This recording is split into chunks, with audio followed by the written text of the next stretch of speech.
Hello hi అండి, అందరికీ నమస్కారం. వెల్కమ్ బ్యాక్ టు అమ్మాయి గారి రుచులు. ఈరోజు మన ఛానల్లో రెసిపీ ఆలూ ఫ్రై అండి. దానికోసం అయితే నేను 2 పొటాటోస్ అయితే తీసుకొని కట్ చేసి పెట్టాను. సో ఈ విధంగా కట్ చేసుకున్న తర్వాత పోపు అయితే చేసుకోవాలి. ఫ్రై కాబట్టి కొంచెం ఆయిల్ ఎక్కువగానే పడుతుంది.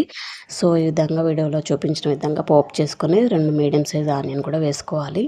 అవి కాస్త డీప్ ఫ్రై అయిన తర్వాత కట్ చేసి పెట్టుకున్న పొటాటో ముక్కలు కూడా వేసేసుకోవాలి. వేసేసుకొని ఒకసారి అయితే కలిపి ఫ్యూ మినిట్స్ అయితే కుక్ అవ్వనివ్వాలి. నెక్స్ట్ టేస్ట్కి సరిపడా సాల్ట్ కూడా వేసేసుకోవాలి. ఈ విధంగా వేసుకొని ఒకసారి అయితే బాగా కలిసిపోయే విధంగా మిక్స్ చేయండి.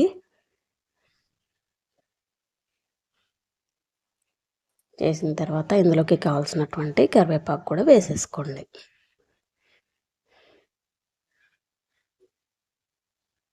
కరివేపాకు కూడా వేసేసుకొని మళ్ళీ ఒకసారి అయితే కలిపేయండి.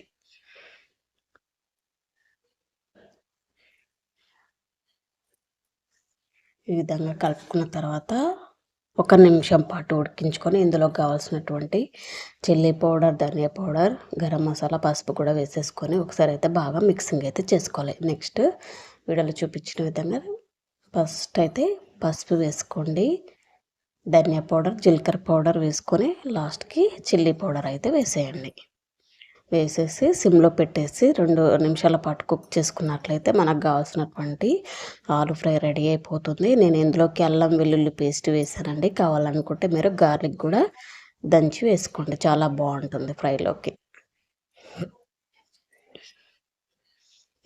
ఇది పూరి, చపాతీ, రైస్లోకి అయితే చాలా బాగుంటుందండి. చూసారు కదా, ఈ విధంగా అల్లం పేస్ట్ కూడా వేసేసుకొని బాగా మిక్సింగ్ అయితే చేసుకోవాలి. ఈ విధంగా 2 నిమిషాల పాటు కుక్ చేసుకొని సర్వింగ్ బౌల్లోకి తీసుకున్నట్లయితే మనకు కావాల్సినటువంటి ఎమ్మి ఆలూ ఫ్రై అయితే రెడీ అయిపోద్దండి. సో నచ్చితే లైక్ చేయండి, షేర్ చేయండి, మన ఛానల్ని సబ్స్క్రైబ్ చేసుకోండి. ఇది ఈరోజు మన ఛానల్లో రెసిపీ.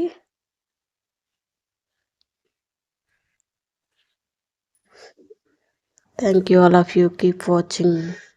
చూసారు కదా, ఇది అన్నమాట మన channel recipe. Friends, family members కూడా వీడియో అనేది షేర్ చేయండి. Thank you, keep watching.